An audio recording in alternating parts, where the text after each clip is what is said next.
Hello, everybody. Today we're going to be talking about invisible sources of stress, how EMF can affect your health. I'm sure that you heard about EMF today before, and I am sure that you're very curious about what it is, how does it affect you, and especially what are things that you can do to preventing you from being affected from the harmful effects of EMF.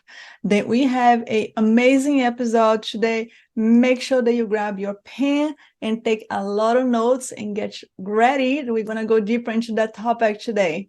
And welcome to Be Healthy Podcast, the best way to discover practical tips and holistic health information from amazing wellness experts and even real people with incredible health journey stories to inspire you to become the best version of yourself. I'm Anna Marino. I'm a self-healing specialist, a physical therapist, a best-selling author, and a public speaker. I heal myself before, and I know you have the power to heal yourself too. And today we will talk with Katie Maloney. Katie has a PhD in food science, a master in nutrition, and she's also certified in building biologist. Katie, thank you so much for joining us today. Thank you for having me on the podcast. I'm excited to talk. Absolutely. Such a good topic. I'm so excited. Can you tell us more about your experience and how you got into this area? Yes. So for a long time, I was following standard health advice and just getting more and more sick. And I went to doctors, couldn't really get answers. I eventually did get diagnosed with an autoimmune condition, but I didn't feel like that was the end of my story. I felt like there was something that I wanted to be able to do to change my symptoms to actually feel better. And I started exploring all kinds of different avenues. I ended up focusing really a lot on diet at first because of my background in nutrition and food science, and then realizing that environment was playing almost as big of a role for me as the food was. But it wasn't traditional advice where you go from, say, eating fast food and then you eat the healthy diet of fruits and vegetables and you get better.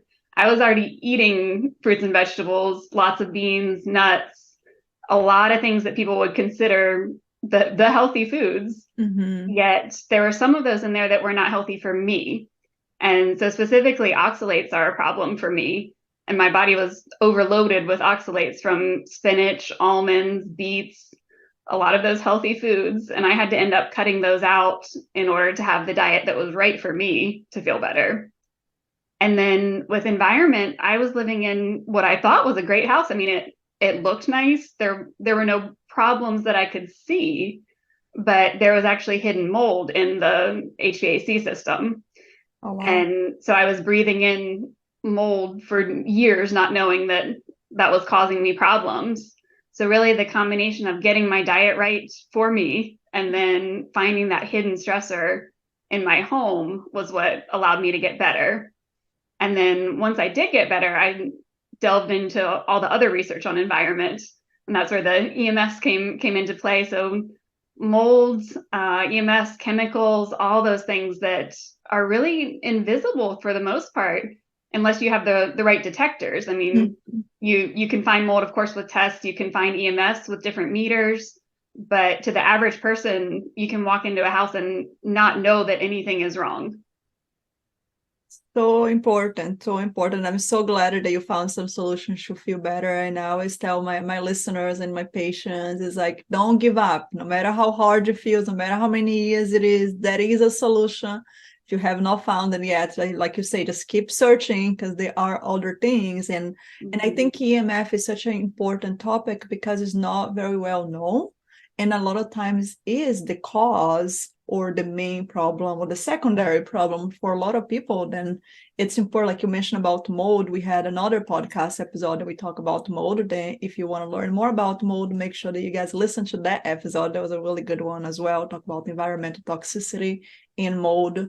And EMF is another stressor that is invisible until you know, until you test it, until you test yourself.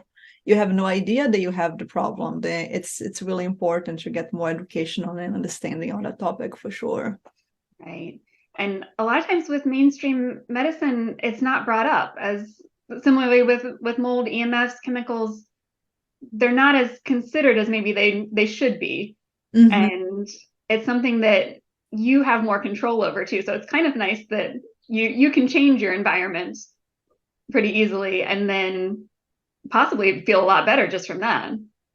Absolutely, absolutely. And that's what the things we're going to share today. I'm excited to give a lot of tips of what things that people can do at home. Then stay tuned until the end. Then let's get started with like, what is EMF and where do EMFs come from? Then let's kind of understand a little bit more the terminology of that. Yes, so EMF stands for electromagnetic fields, and those can be broken down into several different categories. So the one that a lot of people are surrounded by all the time is the wireless signals. So that's what's referred to as radio frequency radiation. And so that's coming from your cell phone, from your Wi-Fi router, from your computer trying to connect to Wi-Fi or Bluetooth. All the different signals that are being sent through the air are the radio frequency radiation. And then you can have electric fields coming from the wiring in your home, so the wiring that's behind the walls, any devices that you have plugged in, that wiring, and things don't have to be on. So it just has to be energized and ready to be turned on, and then you can get electric fields. Then you can get magnetic fields once you actually turn that device on. And so some things that have really high magnetic fields, if you have wiring errors, certain devices like some sound machines that you would use at night will have a really high magnetic field. If you're under power lines, you could be exposed to a high magnetic field. And then the fourth category is dirty electricity, and that's kind of the abnormalities in the electricity. So as we've been moving more towards saving power, so doing things like solar panels or certain chargers that will use less power, we started to introduce these abnormalities into the system. Mm-hmm. And people can be sensitive to all EMFs or certain ones more than others. It's really just something you want to investigate and understand for yourself how all these invisible energies are affecting you. Wow, that's really interesting you say that. And there are 4 different categories, and you can be sensitive to one category but not the other. And I think that's important for people to realize that, because sometimes they're like, oh, but this affects me, but that one does not. That it makes sense. Like, oh, if you do have those 4 categories, repeat the 4 categories again, just so we can kind of all memorize that. Yes, so it's radio frequency, electric fields, magnetic fields, and dirty electricity. Perfect. You guys got notes there? Make sure you write it down and start looking at your home. Where are those electric fields and magnetic fields, and how are those individual categories affecting you, and how they affect you as a whole is also really important. And one thing that you said that was really interesting is even if the device is off, it can still emit some of those fields. And for example, if you have like your television and the television is not on, if it's off, you can still have some of that energy coming out. So TVs especially, because sometimes when they're in standby mode where you've turned them off but they're still plugged in, you can get radio frequency radiation too, because they may be still trying to connect to the Wi-Fi or be ready to connect to the Wi-Fi. And you can also have electric fields from the cord, but TVs can be especially problematic, especially if you have one in your bedroom and you think you've turned it off with the remote, but you're still getting that wireless signal pinging all night long. Then ideally you'll be just unplugging. Then when you unplug, then you don't have any energy coming out at all. Right. You would want to unplug your TV, or if it's in a place that's hard to get to. So like our TV is mounted on the wall and the plug's right behind it. I actually have a Christmas tree timer. You know, the little one. That's a good idea. So that it's plugged into the outlet, and then the TV is plugged into that, so that I can just press a button and it's essentially unplugged. Oh, that's a great idea. Then if you have a plug that's not easy accessible, or if you just wanted to make convenient. That's a really good tip. Just put those timers everywhere in the house that you want to disconnect it. Because Right. I would imagine, like, when you think about the TV, like if you have like a refrigerator, a lot of people has more like the like the what's that called, the panel, like that makes more like a smart refrigerator, or like some of those devices. I would imagine those have electric field as well, right? And Yes. So anything plugged in will have the electric field, and then a lot of those smart devices will be sending off a wireless signal constantly. So, and it's surprising, some things that are not even called smart. So my toaster oven actually sends off a wireless signal. I don't know why it really needs a wireless signal. That doesn't make sense to me why that's necessary, but it does have one. I think it has some sort of feature where you can program recipes, and wow. but so same thing. It's unplugged when I'm not using it. Wow.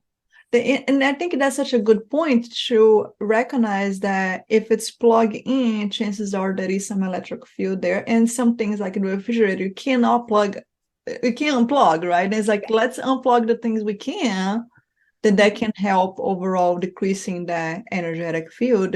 And let's bring a little bit of clarity, because I think a lot of people, when I talk about EMF and energetic field, people think about, oh, this is just this woo-woo thing. I heard about someone talk about the muscle testing, but it's like, in reality, there is so much science behind. It's not like something out there. It's actually there is science behind it. Can you share more about that? That reality science prove what we're talking about? Yes, so we have meters to measure all of these different parameters. So some of the testing that I do, I mostly focus on the bedroom first, because you want to have a good, clean sleeping area. And there is a meter that will measure the radio frequency. So it actually has different sounds for Bluetooth versus Wi-Fi versus cellular. So you can know not only the reading, the number value, but you can get an idea of where it's coming from, so that you can work on mitigating the source. And there's another test for electric fields that's, I really like the body voltage meter. And so you're looking at the electric fields, and you're again getting a number. You can see, oh, when I turn off this circuit, it goes down. Mhm. So you're able to see the effects of what you're doing. It's not just, hey, let's get rid of all technology. It's what technology is causing the worst problems for me and potentially disrupting my sleep in the bedroom. If I remove that, oh, levels went down a lot. Let me see if I sleep better. Absolutely. I think that's such an important piece for people to realize, that it's kind of similar to mold, the electromagnetic field. It doesn't affect everybody. There's Mm-hmm. some people get a lot more sensitive. Some, depending on how your health is, you may be more sensitive as well. If you already have a health that's compromised, I kind of go back to the idea of having a cup, right? Like if we have a cup and the cup is full, every single drop of water, it's going to overload. Then if you're having a lot of extra health problems, I work with a lot of patients that have chronic pain, chronic disease, years and years of inflammation, the cup is just getting full and full and full and full. And now you add something else like electromagnetic field, and it's like, yeah, maybe you'll be a lot more sensitive, versus someone that's a lot healthier may not have as much sensitivity to it. And I think that's a really good point to recognize how each one of those fields affect each specific person. It's not like, oh, everything, we got to unplug everything everywhere, making things a little bit more realistic also. Then don't be so overwhelmed for a lot of people. They kind of pick and choose. And like you mentioned, having those devices prove, it's already like scientific proof, and like, okay, this is healthy, this is unhealthy, this can cause a problem, and we can measure what it is, just like anything in medicine. Like you can measure the numbers before, you can measure the numbers after, and we can see that there is a difference there. Then that's really helpful. Right. And some people use actually heart rate variability to also test how they're doing with EMFs versus without EMF exposure. So that's another metric. So it's not quite the same as measuring the EMFs themselves, Mm-hmm. but change your environment and then track heart rate variability. And a lot of times your heart rate variability improves when you have a lower EMF environment. That is so important. And I love that you mentioned that. For the listeners that don't know what heart rate variability is one of the numbers that we measure to check how are we doing with our stress reaction, how you're doing with your nervous system. Being a higher number is considered healthier. Then when you start seeing changes on a number is actually a really good thing. Then yeah, that's great that you mentioned that. And again, that validity is like, it's important. It makes a difference. We can track. You have the numbers to prove that. And that's awesome. Then let's lead that question, because I think the listeners probably now are questioning themselves. Okay, do I have the symptoms? Do I have anything they need to worry about it? And let's talk about what are the symptoms. How does people know or need to be aware that that may be affecting them? So the symptoms vary a lot, and I attribute this mostly to everyone's body is different and it is a stressor. So whatever your body is already having trouble with, that's going to be what you're stressed and what symptoms appear. But the common symptoms, so headaches, heart palpitations, feeling very tired after being around high EMF environments. Insomnia is a big one. That's one that I see most often with people that don't even realize they have a symptom. They just assume I don't sleep well. But then when we change the environment, they all of a sudden do sleep better. So that's, I would say, a very common one for someone who is not really sick, but just is not quite as healthy as they want to be. And then there's actually some studies also that EMFs can raise blood glucose, can contribute to high blood pressure. So it's really a lot of different things. I would say if you're having any symptoms that are not explainable at the moment, this would be something to test. So really in my approach, I look at all the different dietary and environmental stressors. And if someone has symptoms that just aren't getting better, no matter kind of what they have tried and the healthy habits, we start picking apart what could be high in your diet or environment, test that, and see how the symptoms respond. Yeah, and also like adding to what you say, like when I'm working with my patients, I also talk about the body wisdom, like kind of going back to the body awareness. How does my body feel? How do I feel when I have this, when I don't have that? Like going deeper to the intuitive reading, body awareness. And the more we kind of start connecting to that, the more we have those answers. And it's like I was mentioning about the cup of water. When you've been in chronic pain for so long, everything adds up, right? Like you're saying, it's like, okay, we are getting better, but not better fast enough, or we are not getting better enough, or nothing is working. They starting to making some small changes that it's very simple. Everybody can do it. Unplug your TV and see it. Do you sleep better? Or take the TV out of the bedroom and see how you feel. And like making some of those small changes, and we're going to talk about a lot more other changes that you guys can do it. And starting to make some of those changes and then notice how you feel. And then notice what difference. If you make those changes and suddenly you sleep so much better, hey, guess what? It probably is affecting you.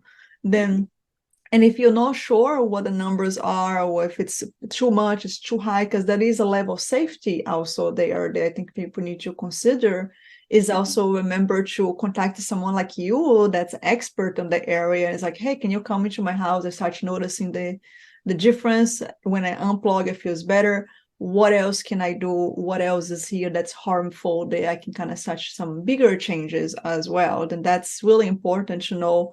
Yes, there are small things we can do right away. And there is also more like wonderful people like you that just can come and do a much bigger change when it's necessary. Yes, thank you. Yeah, so one thing you said in a previous podcast was looking for whispers.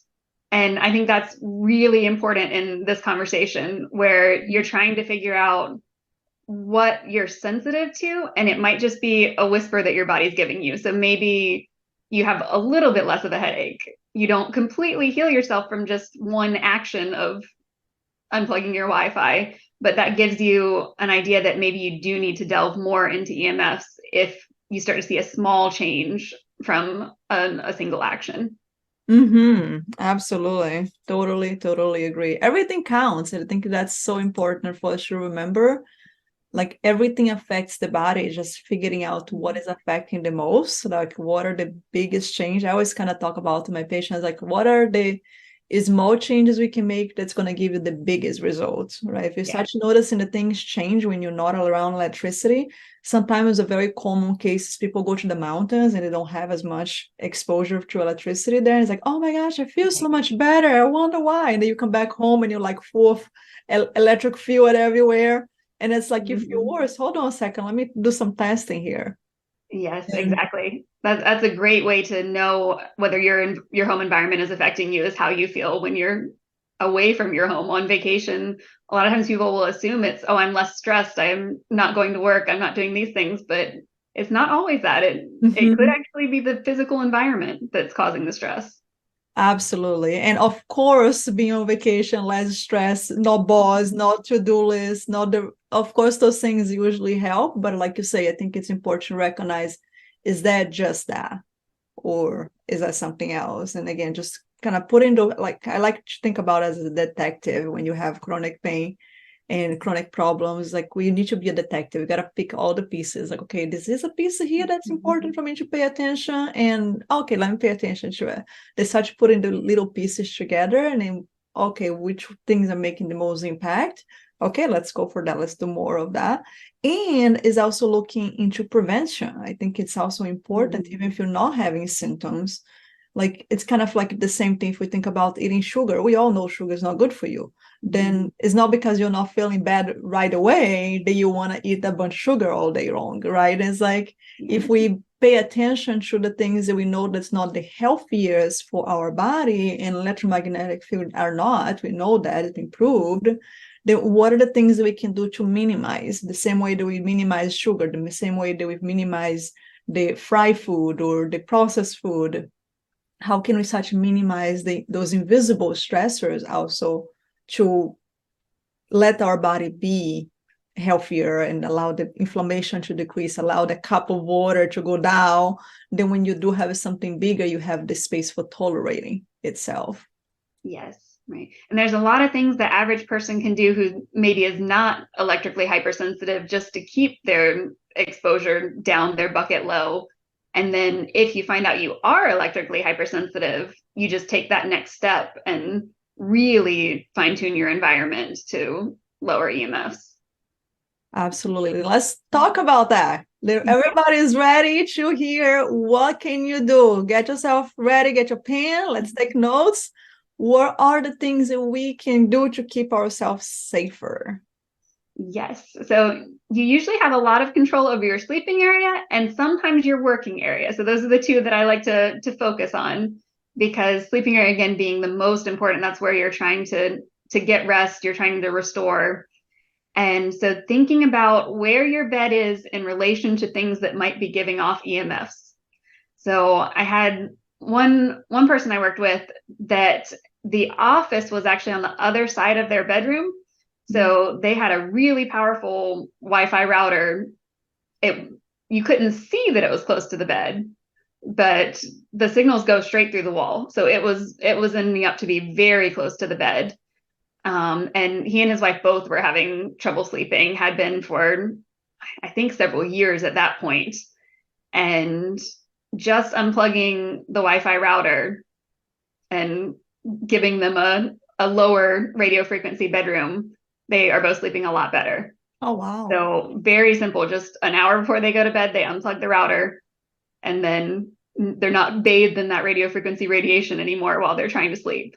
And now they could have done a lot more things. I found other things at their house that were high, but that was enough. And they're not super sensitive. So just unplugging the Wi-Fi router, they didn't need it at night anyway. And that worked. Some people actually need more than that. Absolutely. I'm curious, with the router, can you put that timer on the router? The router, like you mentioned, like put the timer on it, like, okay, after 10 o'clock p.m., you shouldn't be on your phone or on the computer anyways, and turn that off and we'll turn it back on in the morning. Is that something that you can use the timer for? Yes, you can use the same kind of timer for that. There are also, so I have a special router that has a timer built into it. So Mm. our internet automatically at 10 p.m. goes off no matter what anyone's doing. It's going to go off. And there are routers that give a lower signal too. So that's also why I have the special router, because I want to have less going through the air in my house. So much sense. Yeah. Yeah.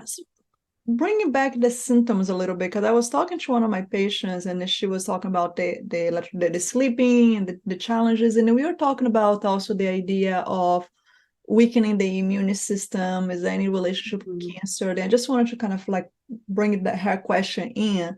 Can you talk more about it? Does that also get to the point? How does it affect the immune system? And is there any research proving that it's any correlation with cancer as well? Mm-hmm. Yeah, so the biggest correlation in that area is with magnetic fields. So looking at living near high voltage power lines, for example, you can be exposed to high levels of magnetic fields. And that seems to be a major stressor on the immune system. So each of the types of EMFs tend to be a little bit different in how they affect the body, with electric fields and radio frequency causing major problems for sleep, and then magnetic fields, more immune system issues. Oh, wow. Okay. And how about the cancer? Is there any correlation with cancer at this point? So that's also magnetic fields, I think, related to immune system Of issues course. and then cancer. Make totally sense. If you lower your immune system, you're going to increase the risk of cancer. That makes totally sense. Okay, good. Okay, then that's an extra incentive when we think about that preventive care.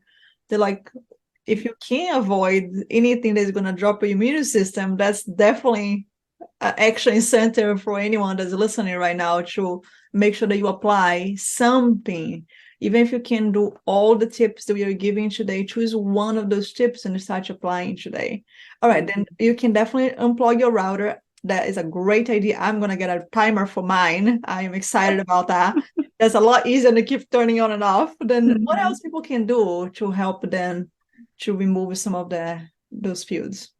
Right. So staying on radio frequency for a little bit longer. A lot of people will charge their cell phone next to their bed, and that is very close to you. So your cell phone is giving off signals unless you've turned everything off.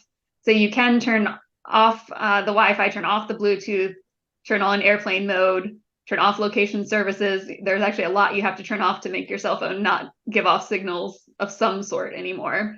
But a lot of people don't do that. They'll just have the cell phone next to them, charging all night. So you're getting more radio frequency that way. And then when you have that cord plugged in, you're also getting electric fields from that. So moving that far enough away or potentially off would be good. I know some people that's a little too much of a step to turn it completely off, but at least as far away from you as you can while you're sleeping. And then making sure that you don't have anything plugged in around you.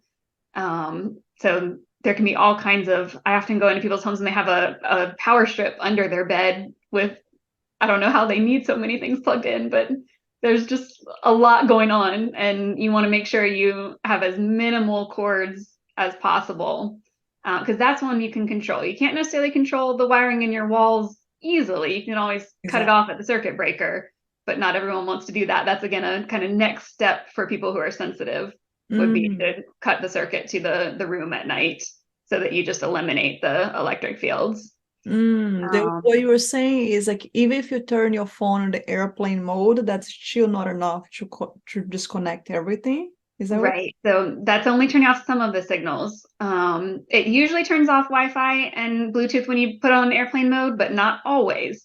It tries to guess at what you want airplane mode to do, and some people will want to have their Wi-Fi on with airplane mode on. Oh, that's so you just have to make sure that everything is really how you want to set it. And then location services is one that a lot of people miss. So that is actually still sending a signal. Even if you have airplane mode on, it will be pinging, trying to find your phone at that point. And to make sure that's off too. Yeah, location is an interesting one, because for me personally, I try to keep my location off all the time, except if I'm using the GPS. But I always kind of make an effort to actually go. I did create that habit. I always go there and turn it off. And as far as the Wi-Fi, like one way that's easy to remember, they like, okay, there are different settings for, is like for me, if I'm traveling internationally, if I'm going home, visit my family in Brazil, I do turn off the airplane mode, but I do turn on the Wi-Fi. It's like, this is a good kind of like reminder of like, oh yeah, they are different. Then they don't necessarily work the same. Sometimes they do, but they don't have to. Then remember to, okay, turn off the location, turn off the Wi-Fi, turn on the airplane mode. That's really important. And I feel like not just when you're sleeping, but when you don't need your phone. It's like we don't need to be plugged on our phone all day long. Then after 10 o'clock, 9:30, people probably not going to call you. It's like as much as we can, getting the habit to disconnect is also part of stress management for sure. Yeah. And I know a lot of people have moved away from a landline phone, but that's a great way to lower EMFs is when you're home, actually use a landline phone and then only use your cell phone when you actually need to be out where you wouldn't have access to a phone otherwise. And so my work number actually calls my computer. It's not and it's a hardwired computer, so I'm not getting any radio frequency from that. And I'm on the phone for sometimes several hours a day, and I'm using my computer as the phone that is hardwired and set up to be low EMF. So there are ways around that. Even if you feel like you have to be on the phone for a long time, it doesn't have to be your cell phone. Yeah, the home line is a really good, and I know Google Voice also have the option. That's a free version that you can redirect your Google Voice to your home line. That's another like a free, easy option for people that want to eliminate the extra cell phone time. Good. And if you do have to use a cell phone, it's best to not hold it up to your head too. So if you want to try it on speakerphone, that's kind of the cheapest way to do it, is just use speakerphone and sit it down close to where the person can still hear you at least. Or if you need more privacy, you can get an air tube headset. So you don't want anything wired again, but the air tube is another good option. Okay, the no earplugs, like even the wired earplugs is not as good. Not as good. So you definitely don't want Bluetooth earbuds. But air tube is the best for lowering your exposure. Of course, you're still getting some from the cell phone itself, but the further you can get it away from you, the better. Oh, okay, good to know. Then have that choice is there, right? Like ideally put on the speaker as much as possible, and then get the air. Say the name again, air tube. Air tube, and then make sure you guys get one of those, and definitely in the Bluetooth. I think it definitely, like, keep in mind with the Bluetooth. That's something that I'm very conscious myself. It's like I don't use Bluetooth anywhere except if it's absolutely necessary. But I think we're getting into the society now where Bluetooth becomes a thing and everything becomes Bluetooth, and it's like a lot of those things are so unnecessary. And also bring the idea, like I think a lot of people are getting very attached to their watches and the smart watches. So, like, can you tell more about that as well? Yes, so smartwatches can be really high for radio frequency, and it's on you pretty much all the time, most of the time when you have a smartwatch, especially if you're using it to track your sleep in addition to using it during the day. So if you're going to use that, I feel like you really need to know whether you're sensitive or not. You probably need to take a week or two of not using it, see how you feel before you make that choice, because it's always going to be a benefit versus risk choice. So if you are getting enough benefit from a device, you may choose to take the risk of the higher EMF exposure. But I don't think you can make that choice well without knowing how sensitive you are to EMFs. There are some devices though, so the Oura Ring, for example, you can put that on airplane mode. So if you really want a way to track your sleep, something like that where you can turn the signals off would be a better option than a smartwatch, where I don't have an Apple Watch, so I don't know whether you can turn the signals off. Most of the time I just say, please don't use it. But I'm sure that's something that you could look more into, whether it could actually be made okay. Yeah, I think it kind of goes back to what we were saying about the phone. It's like, can you turn off the wireless? Can you turn off the airplane mode and the location device from all of those smartwatch or the rings? I know there are other brands as well that may not have as much options. Then just keeping that in mind.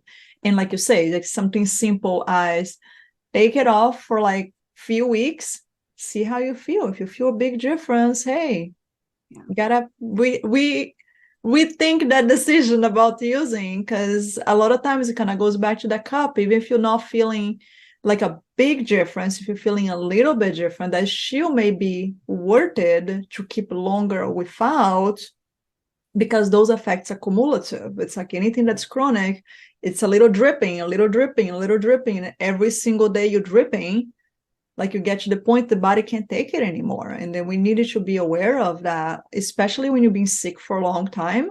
You just can't tolerate as much because your cup is already full. Anything that we can do to decrease a little bit of the inflammation, strengthening the immune system a little bit more, it's helpful. It's important to kind of keep those tips in mind for sure. Yes. Okay, is there any other anything else that comes to mind? Any easy ways, any tips for decreasing the EMF exposure? Yeah, so going back to the bedroom for a second, and then I want to touch on the office as well. Mm-hmm. But thinking about where your bed is positioned, because I mentioned the Wi-Fi router possibly being too close, but if you have, say, the electrical panel on the opposite side of your bed, that could be producing a lot of exposure, and you could just move the bed to the other side of the room and potentially lower quite a bit. Mm-hmm. So understanding that most EMFs go right through walls, and then thinking about what's around you. So try not to have power cords around you. Try not to be on the opposite wall, or with a device on the opposite wall behind your bed. Just seeing where you could position yourself is an easy way to lower exposure. And then unplugging, turning off whatever you can when you're sleeping, because most of the time you don't need things. Another common one, so I've come across a few houses that have adjustable beds, and those beds are plugged in, and then the electric fields are pretty high on that. But most of the time people don't need to adjust their bed while they're sleeping. So you can, again, add that timer to it, or the remote cutoff. And when you're ready to go to bed, you essentially unplug it by just hitting the switch. So finding ways to make it easy where you're not actually losing the benefits of whatever you're trying to get, but gaining the lower EMF. It's all about balance, is that like Yes. we gotta always check like what are the benefits, what are the cons, and then trying to balance it out and find the best solutions for what works for us. And being realistic also, it's important, and we can't necessarily isolate ourselves from everything. But like you say, there are a lot of small things that we can do it, and why not? So like we all can do that. And the other thing that come to mind is the red therapy and infrared therapy. Is that something that usually creates more of that field? So in terms of like saunas and such, so you can do an infrared sauna, and you can have, again, it comes back to the benefit versus risk, because a lot of them do have high EMFs, but of course they're helping you detox, and they do have their benefits as well. So if you find that you are sensitive to EMFs, you would want to look for a low EMF sauna, or some of the the blankets can be really high too, because they're plugged in, that kind of thing. So you would want to find a low EMF version to still get the benefits of what you're trying to do. Is that a way that people can, like when they're searching for or they're going to their sauna, is that a way for them to know without having the device to measure it? I think you're going to need to be able to measure it. There are some companies that claim they have low EMF products, and sometimes they only will measure one of the types of EMFs, and then they make their claim based on that. And it may be great for that one type of EMF, but it's not overall low. So it's really good to check on anything like that. It's always, it could help to start with somebody who's made a claim and done measurements on their own, but I would check on your device as well. That makes sense. And there is no, like, because I know you have many machines that measure, but you don't have anything that's like low cost, home-based machine that people can kind of just buy and start measuring things at home, right? That's usually more like a professional machine for measurements. Is that correct? There are ones that the average person can get. They vary in their sensitivity and accuracy. Mm. So you can still get some to start exploring yourself. I just wouldn't completely trust the numbers. If you are sensitive, you would want to have a professional come in with their equipment and just experience to know what generally happens with different things. Because you may have trouble finding where a signal is actually coming from. And Absolutely. Yeah, and that's when someone like Katie, please call her, contact her, make sure that if you think that's a problem for you, make sure that you contact her, that she can come and help you to identify. Because I think, like you say, sometimes it's not even coming from what you think it is. Then having the professional measurement can help you to narrow down, eliminate, okay, days need to be making changes. No, this is actually fine. I can tolerate that.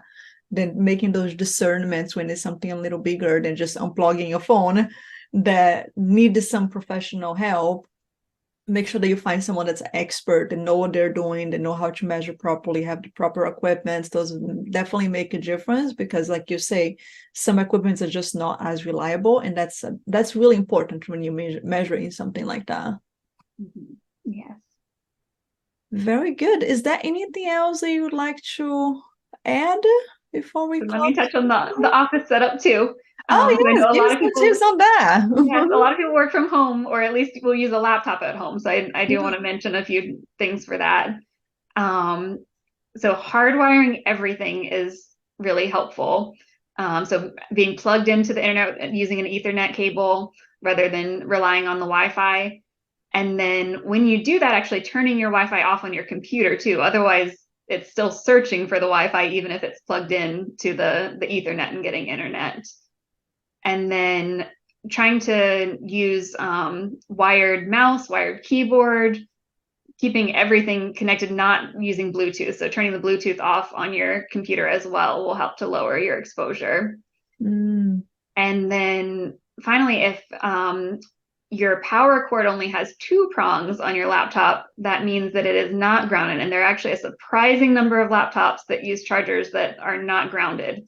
And so you're getting a higher exposure to electric fields without that 3rd prong on your charger. So you can either just not use it plugged in, or I usually have to be on my computer longer than that, so I need it plugged in. So making sure you either get a 3-prong plug, or you can get an adapter that will ground it through, say, a USB port. You can plug it in there, and then it has the ground attached to that, and that'll help lower your exposure while you're working. There are people, especially people who are hypersensitive, will get really tired after they work on a laptop without these tips that lower the EMF exposure. How about the laptop versus this desktop? Is that a big difference on that? So you can almost make your laptop into a desktop by doing these things, because that's essentially True. what you're doing. But most of the time, yes, desktop, you already have everything easily accessible to plug in an Ethernet. You could still use Bluetooth with it, I think, but choosing to use wired things on your desktop too.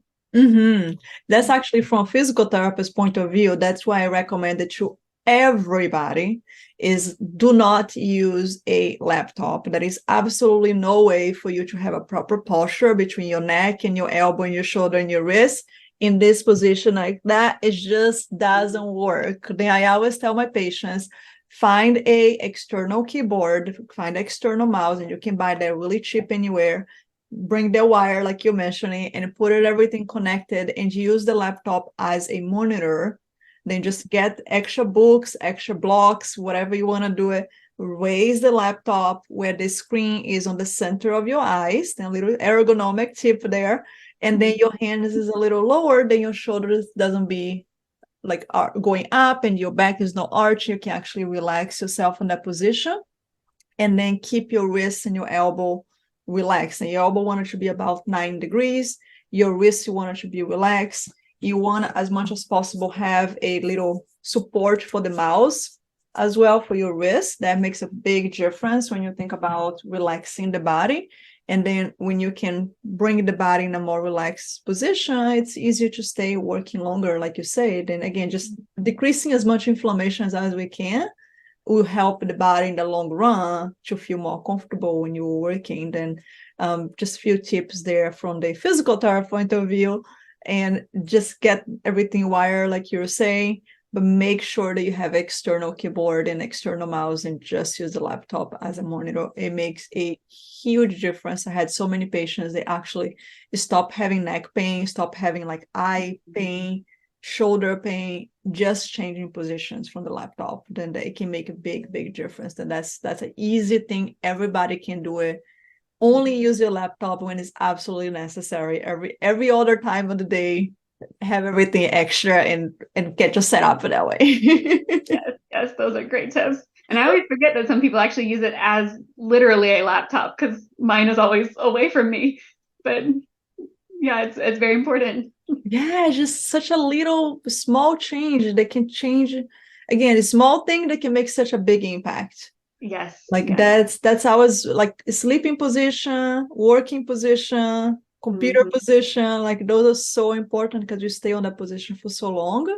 We want to make those positions as comfortable as possible. And like you say, bringing those tips that you're suggesting today, those are great tips. Simple things, everybody can do it, and it can make a big impact in your health in the long run. Yeah. Good. Anything else you wanted to share for our listeners before we? No, I know we've already gone quite a bit into the time, so it's so good. We have so much tips. I'm sure all the listeners got a lot of notes. And what I would suggest to you guys is choose one thing. Like, what is one action that you can do today, and share with us on a comment. Let us know what was your biggest takeaway. What is something that you learned today? What is something that you're going to start changing today? Because I'm a big believer of small changes create bigger impact. Then choose one of those changes, start today. Next week, you can do another change. Then you listen to this episode again, get another change. And then you start building the momentum and making those changes more permanent instead of feeling overwhelmed with like, oh, there's so much you can do. And you can just choose one and change today. Then I highly encourage you guys to make some changes and then share with us what will be your change. Then, Katie, what is one gift that you would like to offer to our listeners? Yes. So I actually have the introduction to a book I am writing on my website. The book is called The Healthy Living Paradox, and it is about how a lot of the healthy habits we choose may or may not be healthy for us and could actually make us sicker. So in my case with the oxalates, I was choosing healthy foods and got sick from them. So really trying to expand the awareness that we should follow the advice that works for us, ignore that doesn't, and really be able to make our own wellness plan. And so I've got that introduction on the website. And then I've also got a Healthy Living Paradox quiz that will help you understand whether there might be some things in your healthy diet and home that could be negatively affecting you. Great resources. Can you tell us, tell our listeners where they can find the resource? And I will definitely add the links to the show note, but just if you're listening right now, where could they find that? Yes. So my website is flourishwithscience.com. Okay, fantastic. And I'm assuming that's the best way to contact you as well? Yes, that is also the best way to contact me. So I've got a contact form, and then my phone number and email are also on there. So anyone can reach out. Excellent. And I highly recommend, if you are listening and you are questioning, am I being affected? I did the test. It felt better when I didn't have all the electric devices around. Make sure that you contact Katie. You guys can hear she has so much wisdom. We could be talking here for hours because she's so good. She has so much to share. I'm sure she's going to take care of you guys and find better solutions and a plan to add to your health plan there for sure. And anything else you want to say to our listeners before we close? No, thank you for having me on the podcast, and I was excited to share what could be affecting health that not a lot of people may think about. So it's great that we can have these conversations, and potentially people can figure out what they're sensitive to so they can feel better. Oh, absolutely. I'm a big proponent of education. I think that's super empowering. And thank you so much, Katie, for joining us today and sharing all of those super helpful tips. And thank you so much for the listeners. If you enjoyed this episode, make sure you subscribe to our channel, leave us a review, and share our podcast with anyone that you know needs to improve their health. And if you're watching this on YouTube, hit the notification bell so you can get notified whenever we upload a new video. And if you are ready to reclaim your life and heal from chronic pain, join Be Health Academy. Be Health Academy is a science-based program that offers accountability, pain science education, stress management techniques, ways to shift mindset, increase body awareness, techniques to release trauma from the body, and so much more. With the right resources, you have the ability to heal yourself. And you don't have to do it alone. Let me show you the way. Join Be Health Academy. And that's it for today. Keep it up with the good work. I will talk to you later. And until then, be healthy.